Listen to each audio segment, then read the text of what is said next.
Dubai में आयोजित international pro wrestling championship 2024 के मुख्य मैच में संग्राम सिंह के 3 करोड़ की पुरस्कार राशि के लिए करेंगे पाकिस्तान के मोहम्मद सईद के साथ मुकाबला। अस्सलामु अलैकुम, मैं ज़मीर अहमद अंसारी और आप देख रहे हैं जेड न्यूज़ फॉर यू। अर्ज यह है कि आपने अपने channel Z news for you को अभी तक सब्सक्राइब नहीं किया है तो सब्सक्राइब करें और साथ में दिए हुए बेल आइकन को भी दबाएं, जिससे हमारी आने वाली सभी वीडियोस के नोटिफिकेशन सबसे पहले आपको मिल सकें। The 12th of February 2024 को नई दिल्ली के होटल ली मेरिडियन में वर्ल्ड प्रोफेशनल रेसलिंग हब द्वारा प्रेस कॉन्फ्रेंस का आयोजन किया गया, जिसमें बताया गया कि 6 साल बाद वापसी करते हुए संग्राम सिंह 24 of February 2024 को पाकिस्तान से आए इंटरनेशनल रेसलर मोहम्मद सईद के साथ मुकाबला करते नजर आएंगे।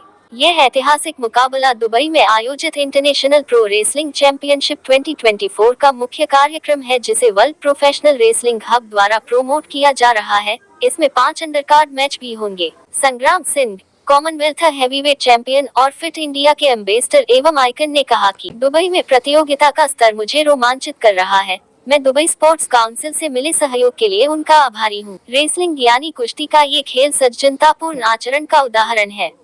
मैं फिट इंडिया दृष्टिकोण के अनुरूप इस आयोजन के माध्यम से युवाओं को प्रेरित करना चाहता हूं। मोहम्मद सईद जैसे दिग्गज खिलाड़ी के साथ मुकाबला इस बात को दर्शाता है कि कई बाधा नहीं हो सकती। मुझे उम्मीद है कि वर्ल्ड प्रोफेशनल रेसलिंग हब द्वारा आयोजित इस चैंपियनशिप में वापसी का यह मुकाबला शानदार होने वाला है। श्री ज्ञान सिंह, ओलंपियन ध्यानचंद पुरस्कार विजेता, भारत के पूर्व चीफ कोच, ने आज यहां आयोजित प्रेस सम्मेलन के दौरान कहा कि रेसलिंग यानी कुश्ती भारत का प्रमुख खेल है और वर्ल्ड प्रोफेशनल रेसलिंग हब के साथ जुड़ा रहा है। हम सभी भारत में इस खेल के विकास के लिए प्रयासरत हैं। रेसलर्स, पहलवानों की अगली पीढ़ी मेडल जीतने वाले दावेदार होगी और इस प्रतियोगिता का स्तर उन्हें कड़ी मेहनत करने और अपनी क्षमता के अनुसार सर्वश्रेष्ठ प्रदर्शन करने के लिए प्रेरित करेगा। संग्राम सिंह रेसलिंग के महान एम्बेसडर है और मैं दुबई में आगामी प्रतियोगिता के लिए उन्हें शुभकामनाएं देना चाहता हूं। कार्यक्रम के दौरान 5 मैच होंगे। इनमें मुख्य आयोजन में संग्राम सिंह का मुकाबला मोहम्मद सईद के साथ होगा। अन्य मैच होंगे इलियास बेगबुलातोव, रूस, 2017 यूरोपियन रेसलिंग चैंपियन बनाम Damon Camp, USA, Adria Carolina, Colombia, Olympian बनाम Vescan Cynthia, France, Olympian, Vader Ali, UAE, silver पदक विजेता, अरब चैंपियनशिप बनाम एमबीओ इसोमी आरोन, कोगो, स्वर्ण पदक विजेता, games of la Francophonie, Simi Istova, Bulgaria, Olympian बनाम स्किबा मोनिका, पोलैंड। जनाब अली अल असीरी, प्रतिनिधि दुबई स्पोर्ट्स काउंसिल, ने कहा कि दुबई स्पोर्ट्स काउंसिल की ओर से मैं सभी रेसलर्स, पहलवानी का स्वागत करता हूं, जो इंटरनेशनल प्रो रेसलिंग चैंपियनशिप 2024 में हिस्सा लेने जा रहे हैं। भारत ने अंतर्राष्ट्रीय मंच पर कुश्ती में शानदार प्रदर्शन किया है और यह आयोजन न सिर्फ भारत बल्कि दुबई में भी इस खेल को बढ़ावा देगा, जहां लोगों को ओलंपियंस एवं विश्वस्तरीय पदक विजेताओं सहित महान खिलाड़ियों का खेल देखने को मिलेगा। उम्मीद की जा रही है कि प्रतियोगिता का स्तर अपने आप में शानदार होगा। मैं सभी पहलवानों को शुभकामनाएं देना चाहता हूं। International pro wrestling champion 2024 Dubai ऐसे आयोजन की शुरुआत है जहां नेशनल एवं इंटरनेशनल रेसलर्स इंटरनेशनल एवं ओलंपिक सर्किट पर पदक जीतने के लिए अपनी सर्वश्रेष्ठ क्षमता का प्रदर्शन करेंगे। यह आयोजन रेसलिंग यानी कुश्ती के नए दौर की शुरुआत है, जो देश में इस खेल को नया आयाम देगी तथा पेशेवर एवं शौकीन खिलाड़ियों को अपने खेल को बेहतर बनाने के लिए मंच प्रदान करेगी। इस मंच पर उन्हें अपनी प्रतिभा का प्रदर्शन करने का मौका मिलेगा। To this esteemed press conference of WPWH World Professional Wrestling Hub.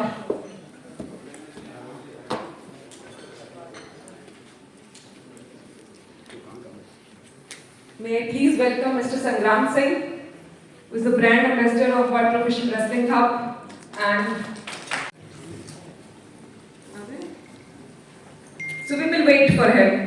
And we also have with us Mrs. Payal Rohatgi, who is Sangram Singh's pretty wife, and we would request her to be pleased on the stage.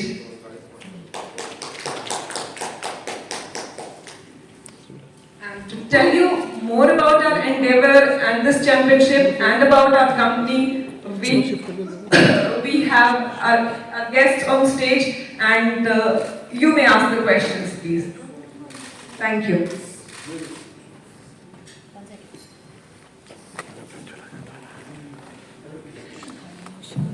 Before questions, I just request Mrs. Abram to say a few words about the event, and then we can open the questions.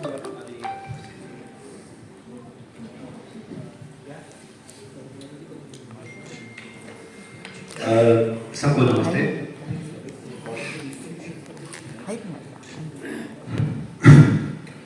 देखिए, wrestling अपना एक ancient sports है और इतने साल से जो हमें सबसे ज़्यादा प्राउड फील करवा रेसलिंग करवाया है।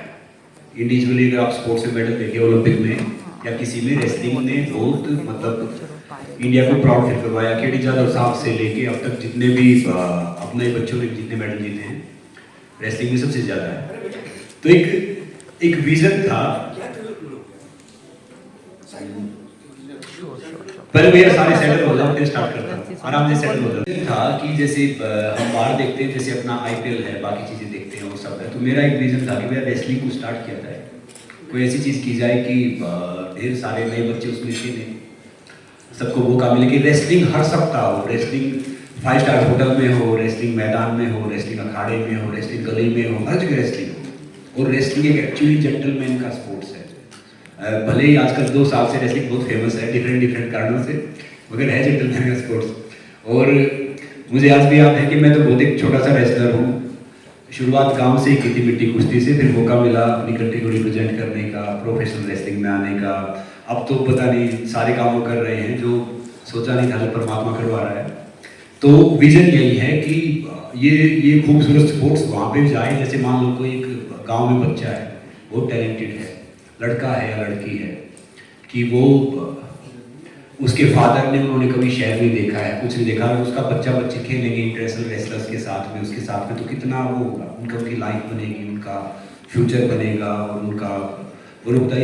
इसी के उससे ये स्टार्ट करना था, ये शुरू किया है कि रेसलिंग के आगे आने वाले बच्चे ये देखें कि भैया उनको विराट कोहली, सचिन नहीं बना, उनको रेसलर ही बनना है, चाहे वो मेल हो या फीमेल हो। यही चाहते हैं कि भैया रेसलिंग जितना आगे आए, जितना वो सब करे।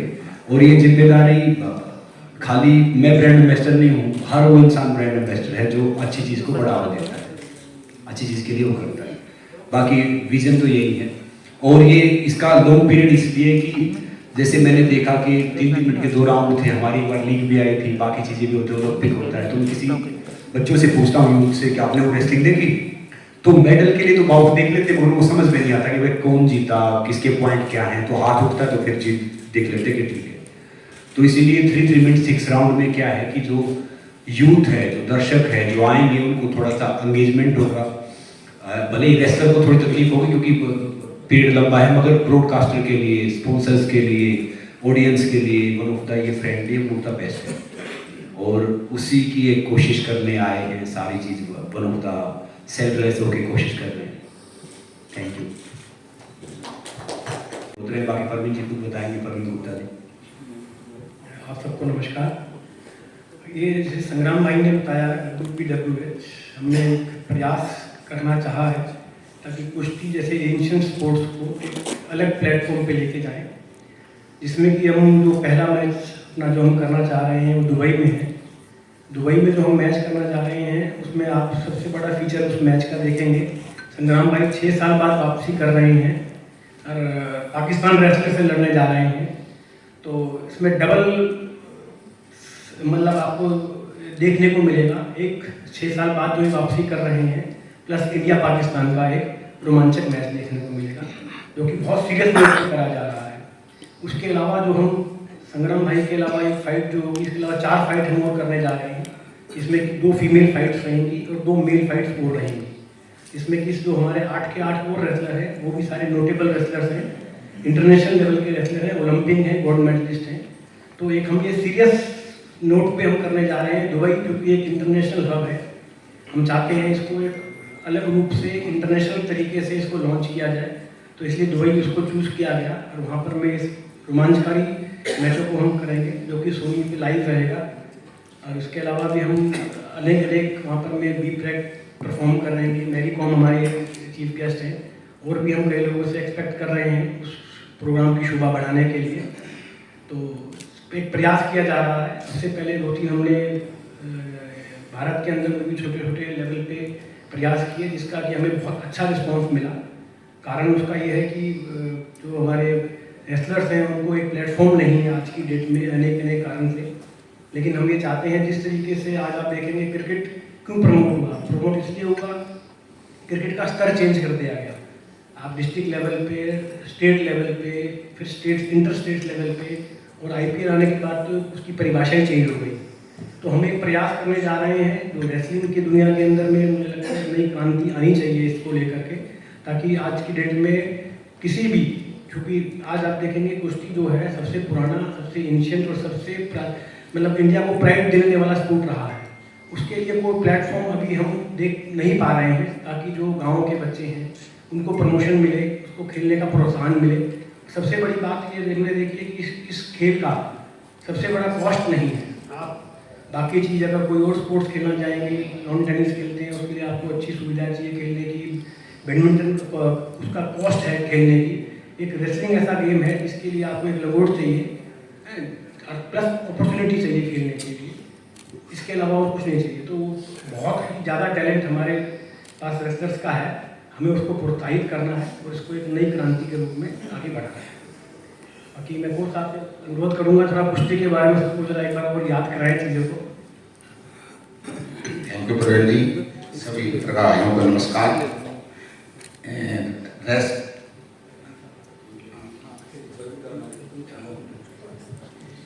तो हमारे साथ दुबई स्पोर्ट्स काउंसिल से हैं अली अल-असैरी जी, जो वहाँ से आए हैं ऑफिशियली।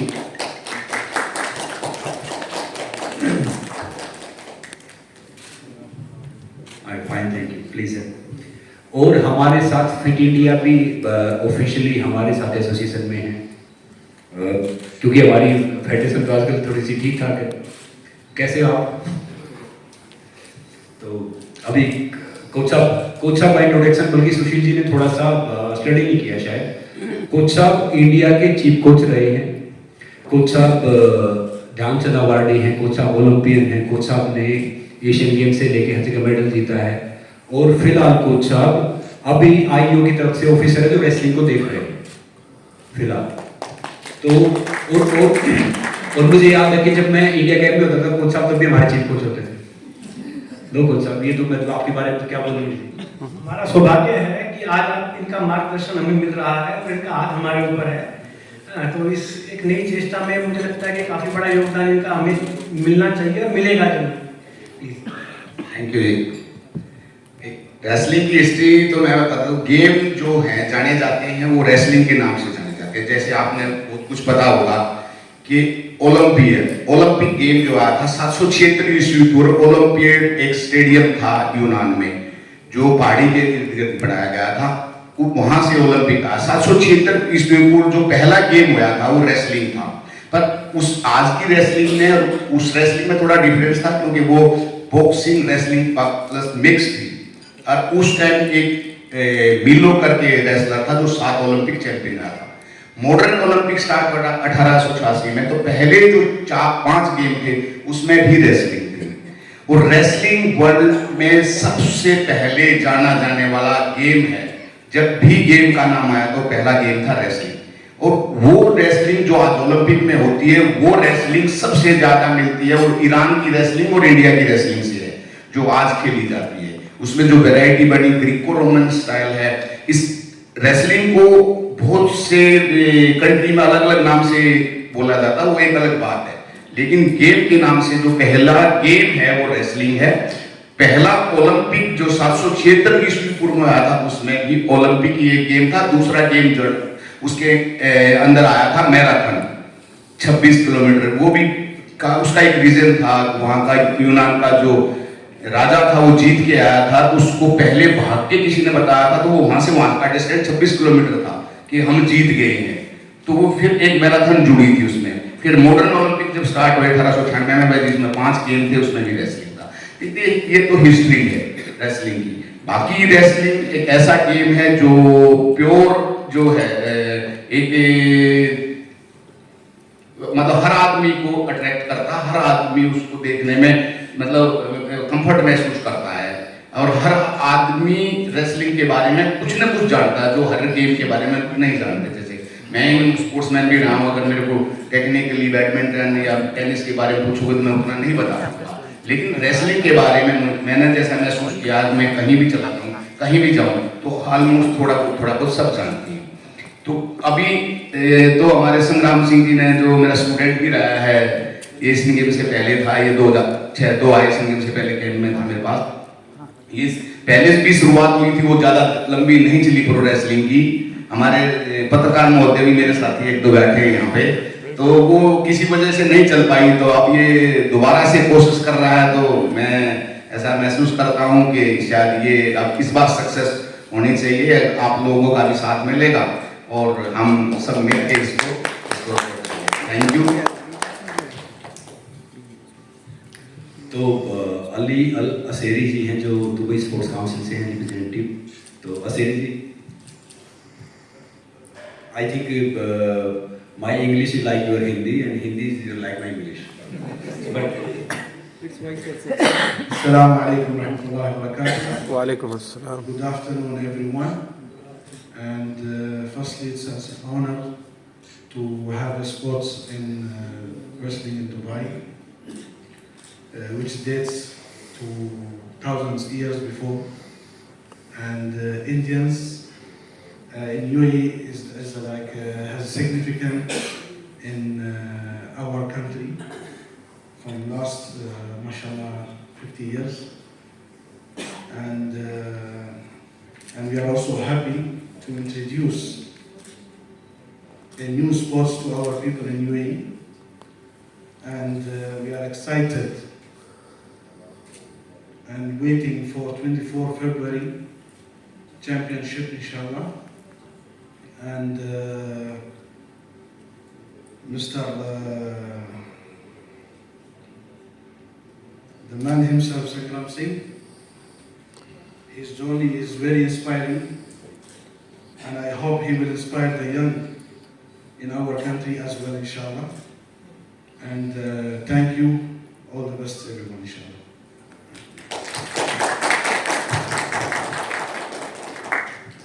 तो पायल भैया, वो उन्होंने बोलते कि मेरी वाइफ वो एक्ट्रेस भी है, तो आप कुछ कहना चाहेंगे? Namaste. First of all, I'm very grateful that I'm sitting here with all these esteemed people and saying a few words to wish them all the best. Thank you, sir, for your hospitality for this championship. It really means a lot to me, my family, and all the people who love wrestling as a sport. We're very grateful to Praveen Gupta ji for extending his support for the sport. Gyan Singh ji for guiding Sangram ji. I love my husband and I really want him to get his dream fulfilled on 24th of Feb. He has been working on this since years and now is the time that he gets to fulfill it. His fight is with Mohammed ji. I love the name Mohammed. I want my husband to win, so let's see, the best man will win. Yes, I'm an actress. This is not my podium, but I have to be here to support him because he is my husband. And athletes in India are not only limited to cricketers. They are people who are wrestlers, who are shooters, who are basketball players. So all the athletes in India need to be recognized apart from cricketers. We have CCL in Dubai on 23rd Feb and we have Sangram's match on 24th Feb. So it's going to be a great time in Dubai and I hope everybody enjoys sports flavor in Dubai. Thank you.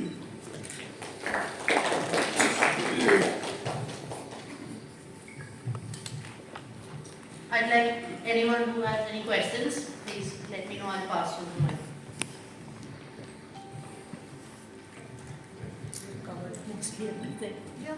संग्राम, आपके अलावा कौन कौन से wrestler हैं India से जो मैंने किसी ने डिक्लेरेशन हुई है उनके नाम? जी, क्या है कि मतलब इसमें जो रेसलर खेल रहे हैं अराउंड वर्ल्ड, मतलब वो मोस्टली रेसलर जो ओलंपियन है या वर्ल्ड चैंपियनशिप मेडलिस्ट हैं। तो हाँ मतलब उनका किस किस का मुकाबला इंडिया से बाकी अभी नहीं है, क्योंकि हम सोच रहे हैं कि पहला मैच दुबई में हो, सेकंड मैच यूके में, थर्ड मेलबोर्न में, फिर इंडिया में आए, तब इंडियन रेसलर खेले यहाँ पे सारा करें, क्योंकि बीच में भी थोड़े से जो हमारे नोटेबल रेसलर थे तो थोड़ा सा उछल रहा था, आप सब जानते हैं कि इस कारण से हमने चूज़ किया। शुरुआत में तो क्या था कि भैया मैं भी तो ब्रांड इन्वेस्टर ही था, तो मैच इसलिए खेल रहे हैं कि जैसे मान लो मैं भी मैच खेल रहा हूँ, मुझे पता है कि 50 को ट्रोल करेंगे, एज थोड़ी होती है, ये थोड़ी होता है, मगर लाखों करोड़ों बच्चे इंस्पायर होंगे कि भैया मैं इस एज भी कर सकता हूँ तो भी कर सकते हैं। इवन आज सुबह मैंने सलमान जी से बात कर रहा था, मैंने उसको मैसेज किया कि आपने सुल्तान की थी, या तो रियल सुल्तान करने जा रहा हूँ, क्योंकि उनकी जो फिल्म थी ना एक सलमान जी की, तो वो कर रहे थे। तो ये कारण था कि स्टार्टिंग में इंडिया से जो नोटेबल रेसलर हैं वो इसमें नहीं खेल रहे। बाकी जो रेसलर है अराउंड द वर्ल्ड, जो फीमेल हैं मेल हैं, वो तकरीबन ओलंपियन है, नोटेबल है, मतलब अपने अपने उसमें। संग्राम, shall I go in English or you want me to go in Hindi? मेरी हिंदी आपकी इंग्लिश की तरह है। So Sangram, my question is that since we are saying that you are giving a global platform, global platform देने की कोशिश कर रहे हैं बहुत सारे wrestlers को। I have covered sports around the country as well. तो हम देखते हैं कि रॉ प्रोडक्ट्स जो होते हैं छोटे छोटे गाँवों में, उनके लिए प्लेटफॉर्म आप कैसे बिल्ड कर रहे हो? Is there any scouting team? Because it is like we are seeing the star names but we don't see people और wrestlers from small cities, specially when I am from Maharashtra, जहाँ पे केडी जाधव ने Olympic medal जीता था। So where do you think कि scouting process होगी और ground level पे आप लोगों को कैसे प्लेटफॉर्म दोगे? देखिए, जो मैं वैसे इंग्लिश में बोल सकता हूँ आजकल, अच्छा आप अगर हिंदी बात करता हूँ हिंदी सब समझ जाएंगे। क्या है कि इसकी स्टार्टिंग वही है। देखो, मेरा एक ड्रीम था कि भैया हर सप्ताह रेसलिंग होनी चाहिए। जैसे 5 स्टार में लगा है तो लोग वीकेंड पे आए, खाना खाएं, रेसलिंग देखें, वो एंजॉय करें। तो ये बिल्कुल ग्राउंड तक है। जैसे मान लो टीम में जाते हैं, टीम में कितने रेसलर जाते हैं? 7 रेसलर जाते हैं, 8 रेसलर जाते हैं, 8 चले गए क्या खेल रहे, बाकी तो वही है ना। तो ढेर सारा पोटेंशियल है, ढेर सारा टैलेंट है जो बिल्कुल डेफिनेटली आएंगे, खेलेंगे, मौका मिलेगा उनको।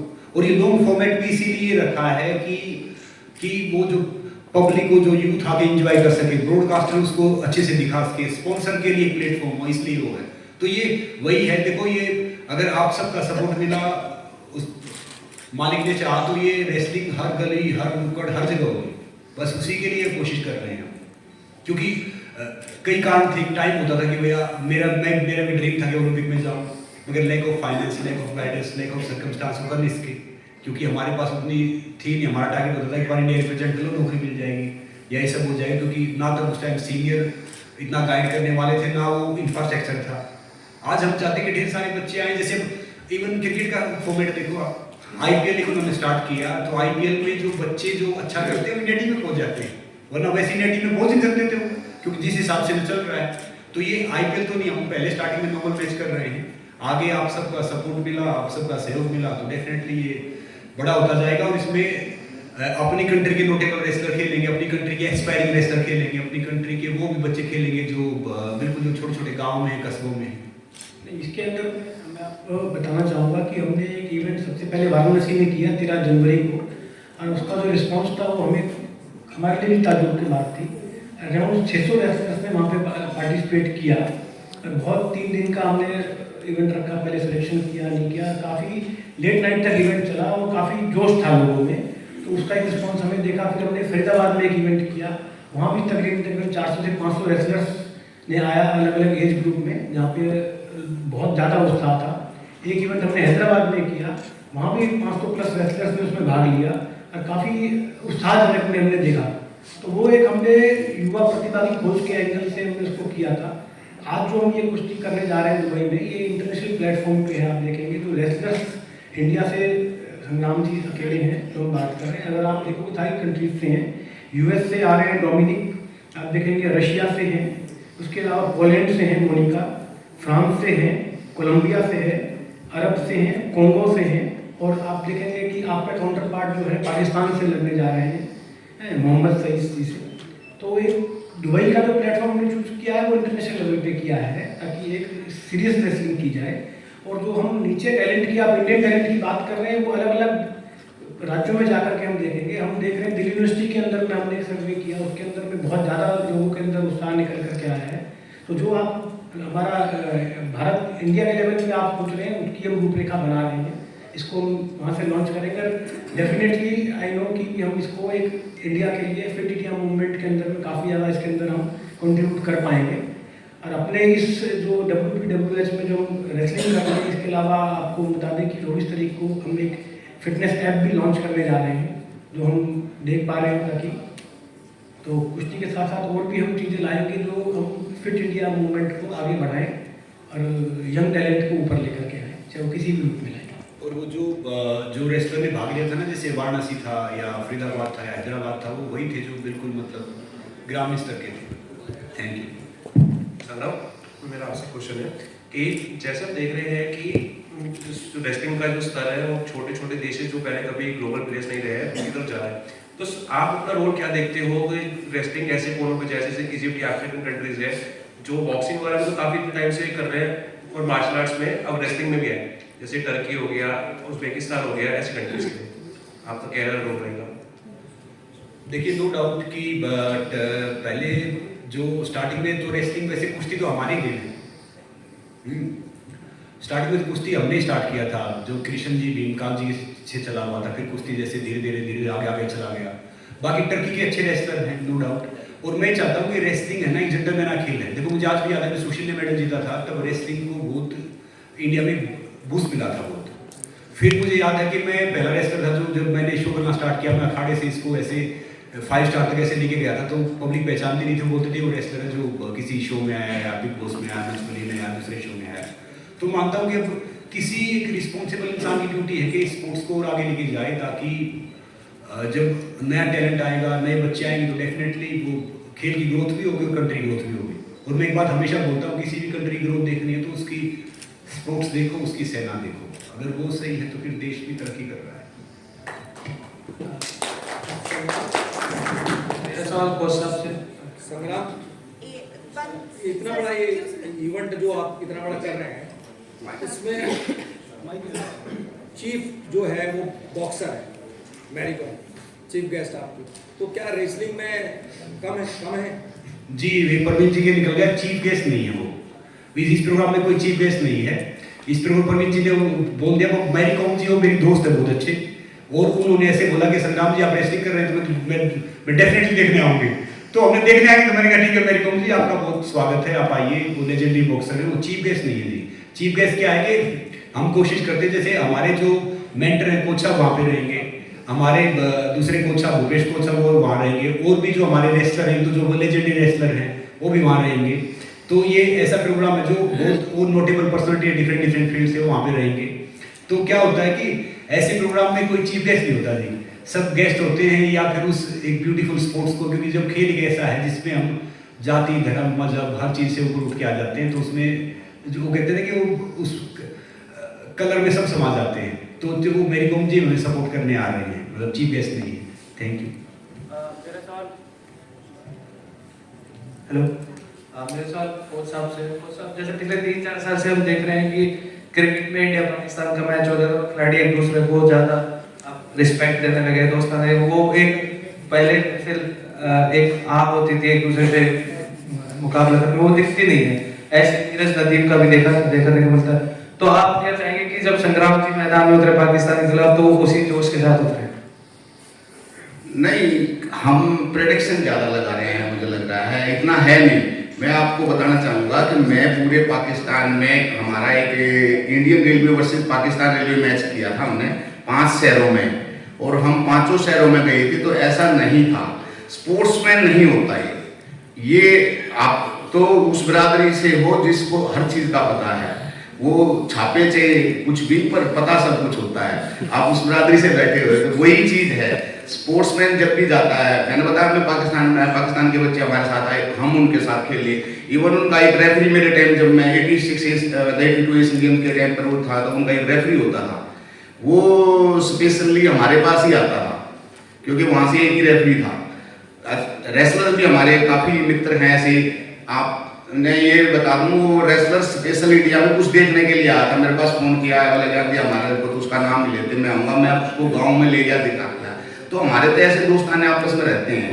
ये कुछ चीज़ें पब्लिकली होती हैं भाई। हमने 2 पाकिस्तान इंडिया का मैच है तो मुझे जीतना है, वो टीवी तोड़ती, पब्लिक तोड़ती है। वो स्पोर्ट्समैन ने ना कभी तोड़ा है और ना स्पोर्ट्समैन का नाता कभी खराब हुआ है, ना होगा। मुझे तो ऐसा लगता है स्पोर्ट्स जोड़ने का काम करता है, तोड़ने की तो कई बीमारियां हैं, वो करेंगी। Thank you.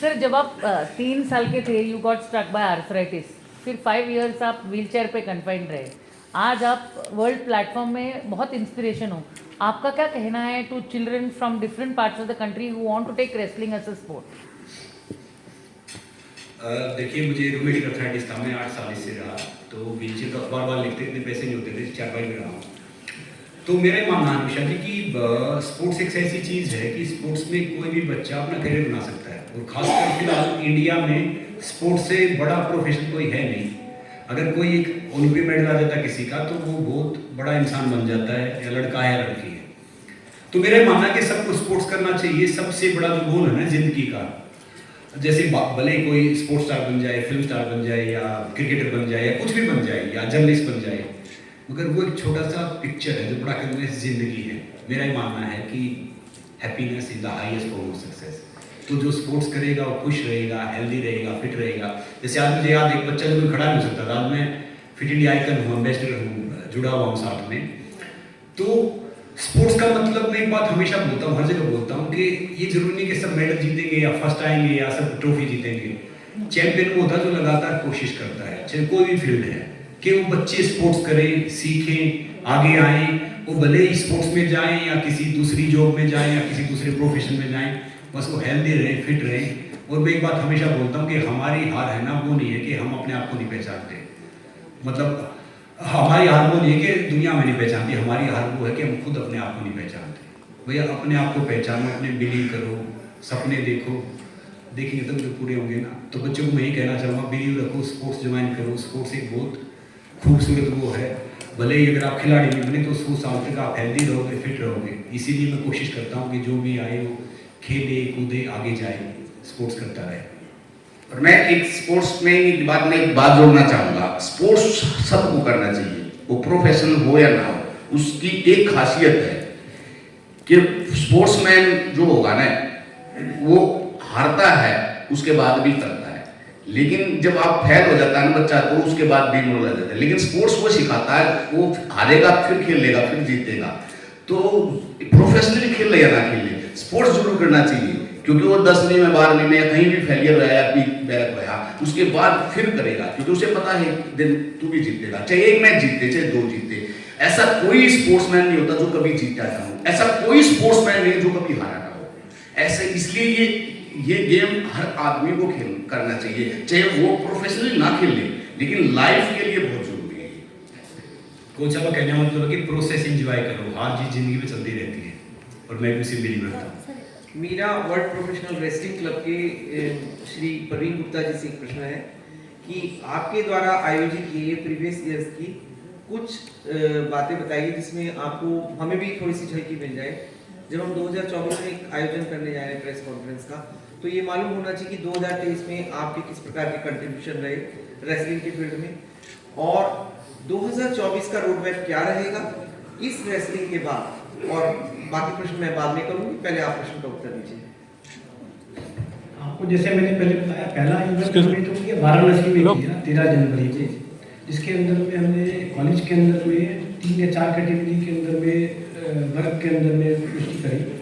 जहाँ पे लगभग हमें नॉमिनेशन जो मिला 500 प्लस रेसलर्स का नॉमिनेशन मिला, 6 कैटेगरी में हमने इसको किया था। तो 500 प्लस रेसलर्स ने वहाँ भाग लिया, अलग अलग आयु के लोगों ने। और इवेंट के अंदर में इतना उत्साह था, कॉलेज के अंदर में लगभग वहाँ हमने जो क्राउड देखा, कम से कम 3 से 4 हज़ार आदमी का क्राउड था जो उस मैचेस को देखने के लिए इतना उत्साहित था। और जिसमें कि हर 6 के 6 वर्गों के अंदर में बहुत ज़्यादा कंपटीशन रहा, जिसके अंदर में हमने लिमिट नहीं किया था, हमने अपर का लिमिट किया था, बॉटम का लिमिट नहीं किया, ताकि जो डिफरेंस ऑफ रेसलर्स का है वेट के मैटर में, तो वो एक पैरिटी बनी रहे, आपस में रोमांच बना रहे और मौका मिले नीचे वाले। इसी तरीके से जब हमने एक इवेंट किया अपना 30 जनवरी को फरीदाबाद के अंदर से, वो हमने स्टेडियम में किया फरीदाबाद में, उसकी अगुवाई हमारे नेहा राठी जी ने करी उनकी एकेडमी के माध्यम से। वहाँ भी लगभग हमने 500 से ऊपर रेसलर्स का देखा, 6 कैटेगरी के अंदर में उसको हमने इवेंट को किया, युवा प्रतिभा की खोज को एक नारा देते हुए या उसको एक देखने के लिए। वहाँ भी हमें बहुत अच्छा रिस्पॉन्स इसमें मिला। लगभग हमने इनाम राशि भी उसमें रखी 31,000-51,000 की। लोग भी प्रोत्साहित थे, ताकि लोग थे यार, जोश बहुत था। जो जोश देखने को मिला वो एक वाकई में रोमांचकारी भी था और एक हमारे लिए भी अजीब सा लगा कि हाँ इतना जोश है, हम एक्सपेक्ट नहीं कर रहे थे। हैदराबाद के अंदर में भी हमने इवेंट किया 28 जनवरी को इसी साल में, तो वो भी बहुत ज़्यादा प्रोत्साहित था। वहाँ भी कम से कम 3 से 4 हज़ार आदमी का हमें क्राउड के रूप में वहाँ पर लोगों ने आशीर्वाद दिया उसको, और बहुत अच्छा इवेंट रहा, जहाँ पे 6 कैटेगरी के अंदर में हमने इसको किया और उसको अच्छी कवरेज मिली, अच्छा उत्साह मिला। उससे हमें और खुद को मोटिवेशन मिल रहा है।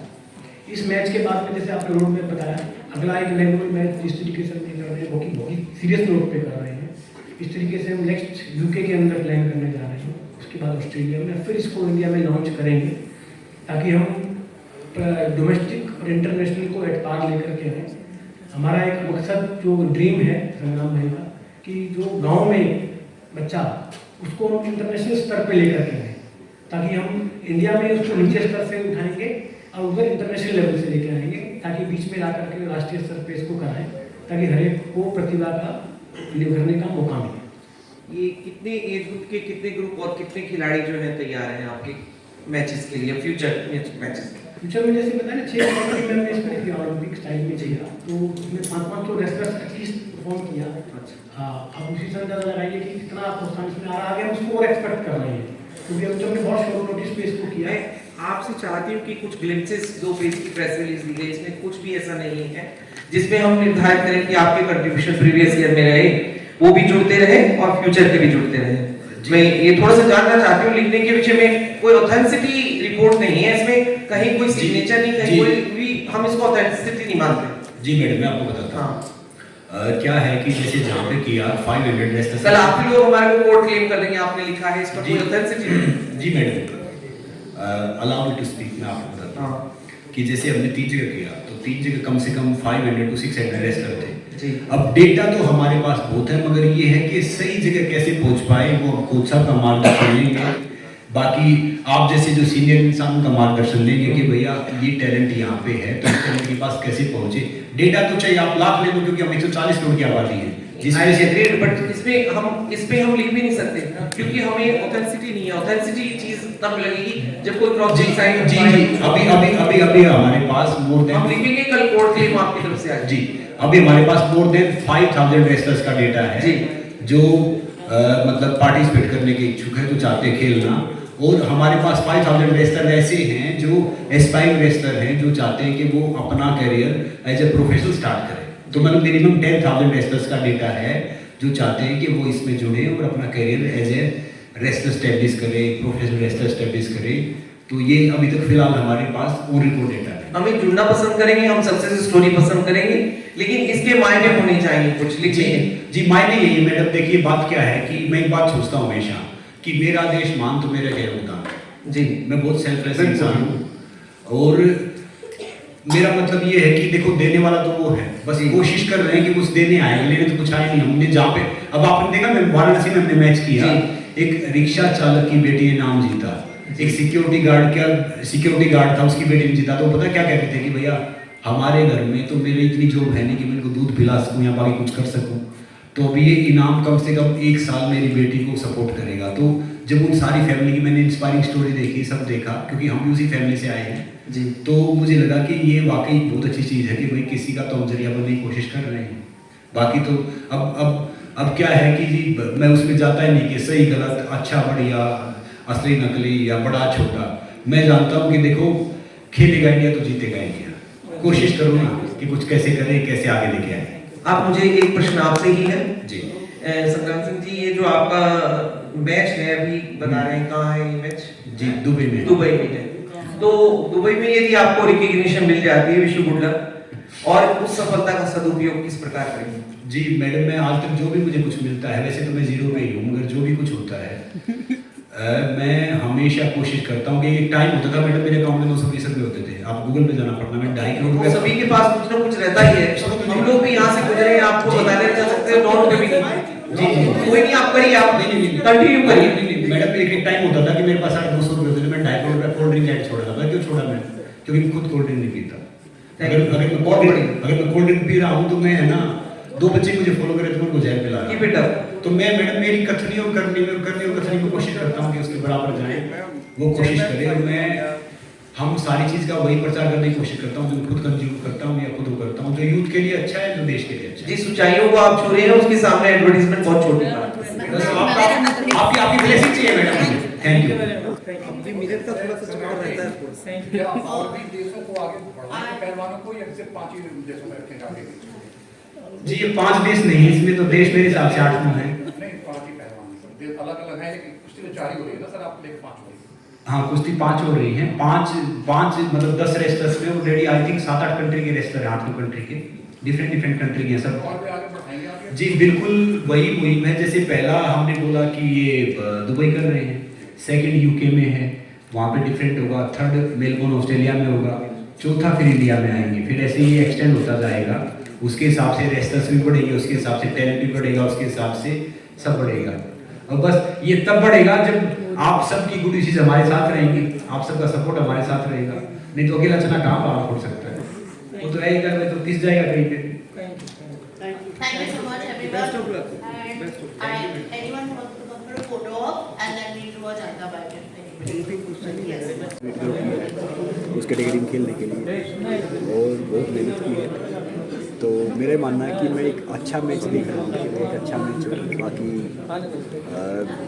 I don't believe in win और लूज़ की, मतलब सफ़र हारना जीतना तो एक सेकंड पार्ट है। मैच अच्छा होना चाहिए, सबको अच्छा लगना चाहिए, जो पब्लिक को मज़ा आना चाहिए। और मुझे लगता है कि ये मेरा मैच ढेर सारे मेरे युवा दोस्तों को प्रेरित करेगा, इंस्पायर करेगा कि भैया जब मैं इसी में कर सकता हूँ तो भी कर सकता हूँ। सर आपके प्रतिद्वंद्वी, उनके विषय में बताइए, कैसे आपने उनको? उनके मैंने जो मैंने उनकी 2 क्लिपिंग देखी है, वो अच्छे रेसलर हैं अपनी कंट्री में। जब इंसान जब कोई मेडल जीतता है, टॉप पे आता है, तो वो रेसलर अच्छा ही होता है। तो डेफिनेटली मैंने देखा है। तो बाकी क्या है कि ज़्यादा देखेंगे तो नींद थोड़ी कम आएगी। तो मेरा मानना है कि अपनी तैयारी में ध्यान दो और नॉर्मली थोड़ी चीज़ें देखो, बाकी उधर जाके देखेंगे मैच कैसा। बाकी क्या है कि जितना आप सीनियर होते जाते हैं, जितना अनुभव होता है, तो उतना आप में फियर भी होता जाता है। अच्छा अच्छा, हाँ, ये मत सोचिए कि फियर नहीं होता। जब तक आप मैट पे नहीं जाते, रिंग पे नहीं जाते, तो आपका वो रहता है कि भैया किस हिसाब से क्या ज़्यादा चाहिए। और उम्मीद है कि एक अच्छा मैच हो, बहुत बेहतर मैच। और दुबई में रेसलिंग कल्चर है नहीं कि इसके बाद ढेर सारे यूथ है वो वहाँ पे भी अपना कैरियर बनाए दुबई में, कि भैया वहाँ पे ढेर सारे रेसलिंग में आए। सर ये चैम्पियनशिप का विज़न क्या है, थोड़ा आप बताइए, और कौन कौन पार्टिसिपेंट्स हैं, कितने देश से? जी, इस चैम्पियनशिप का विज़न जैसे हमने यहाँ पे बताया, पहले हमने यहाँ पे लोकल कई टूर्नामेंट किए, वाराणसी में किया, अच्छा फिर फरीदाबाद में किया, हैदराबाद में किया। तो विज़न यही है कि कुश्ती होनी चाहिए, रेसलिंग होनी चाहिए हर सप्ताह। वो चाहे वो 5 स्टार होटल है, चाहे वो स्टेडियम है, चाहे वो कोई मैदान है, चाहे वो गली है, चाहे यूनिवर्सिटी है, स्कूल है, कॉलेज है, वो होनी चाहिए। तो ये कल्चर लाने की कोशिश कर रहे हैं कि भैया कल्चर आ जाए। क्योंकि अभी लगते थे कि कुश्ती तो भैया वो पहलवान है ना, जो ठीक पहलवान वही खेल सकते हैं। कुश्ती जो स्कूल कॉलेज में जाने वाले लड़के लड़कियाँ यूथ भी खेल सकते हैं, कुश्ती आप किसी उसमें कर सकते हो। तो वो कल्चर लाने की कोशिश है कि जब कल्चर आ जाएगा तो फिर उसके बाद आप नेक्स्ट कुछ भी कर सकते हो। अब जैसे मान लो कि मैं टीवी करता हूँ या फिल्म करता हूँ या बाकी चीज़ें करता हूँ, तो यूथ मुझे वन ऑफ द ज़्यादा फॉलो करता है। कोई मान लो स्पोर्ट्स के मान लो स्पोर्ट्स लवर कम है तो कुछ ऐसे हैं कि भैया जो फिल्म देखते हैं या टीवी देखते हैं। तो इसीलिए मेरा करने का विज़न भी यही है, एम भी यही है कि भाई कैसे हम मैक्सिमम यूथ तक पहुंच पाएँ, कैसे मैक्सिमम यूथ को इंस्पायर कर पाएँ कि कुश्ती को एक बहुत खूबसूरत स्पोर्ट्स है। आप आइए, कुश्ती छोड़िए, हमारा मकसद क्या है कि फिटनेस प्रमोट, स्पोर्ट्स में आओ, फिटनेस के साथ साथ जैसे फिट इंडिया हमारे साथ में कि भैया फिट प्रमोट करो, फिटनेस प्रमोट करो, स्पोर्ट्स में आओ, रेसलिंग करो। तो विज़न तो यही है, चाहे आप एक मैच करो, चाहे आप लीग करो, चाहे आप कितना ही बड़ा करो, विज़न तो वही होता है कि भाई किस तरीके से आप हेल्थ प्रमोट कर सकते हो, रेसलिंग प्रमोट कर सकते हो, फिटनेस प्रमोट कर सकते हो। सर कोई प्रोफेशनल कोई भी एस्पायरिंग जो बच्चा है जो रेसलर बनना चाहता है, तो सबसे पहले वो जहाँ पे भी है वहीं से वो अपना जो डेली रूटीन है उसमें थोड़ा सा एक्सरसाइज स्टार्ट कर दे, क्योंकि डाइट, प्रैक्टिस, रेस्ट, तीन एक अच्छा खिलाड़ी बनने के लिए तीन चीज़ें आइडल होती हैं। और फिर सबसे ज़रूरी है कि उसका जो मेंटल है, उसको जो मेंटल बैलेंस है उसको सही तरीके से गाइड किया जाए। देखो चैंपियन कोई बन सकता है, क्योंकि जो हमारा राष्ट्रीय फूल है ना कमल, कीचड़ में खिलता है, कीचड़ में खिल के वो हरी के नतमस्तक हो जाता है। तो कोई बच्चा कहाँ से भी, जितने भी रेसलर बने, मैं आपको बताऊँ आज तक कोई भी रेसलर बड़े घर से नहीं आया, सब वहाँ से आए हैं जो बिल्कुल एक मतलब रोजी रोटी के आभाव से। तो मुझे लगता है कि जो भी बनना चाहता है वो वहीं से एक एम ले, विज़न ले और एक इंस्पिरेशन ले कि भैया मुझे वहाँ पे जाना है, तो वो कर सकता है। जैसे मैंने पहली बार रेसलिंग की कुश्ती मिट्टी कुश्ती देखी थी गाँव में अखाड़े में, तो मैं सोचता था काश नहीं पहलवान वो कर सकता हूँ। तो उसका विज़न यही है कि वो अच्छा खाना खाए, अच्छे अपने फॉलो करे, शेड्यूल को फॉलो करे, साथ में स्टडी करे, साथ में जैसे बैड हैबिट्स हैं उनसे बचे, अच्छे इंसानों की संगत में बैठे, तो कोई भी बन सकता है। और ये ज़रूरी नहीं कि भैया कोई जो स्ट्रॉन्ग है वही बनेगा, वीक से मजबूत भी हो सकता है और मजबूत से वीक भी हो सकता है, बस हमारे ऊपर। Thank you.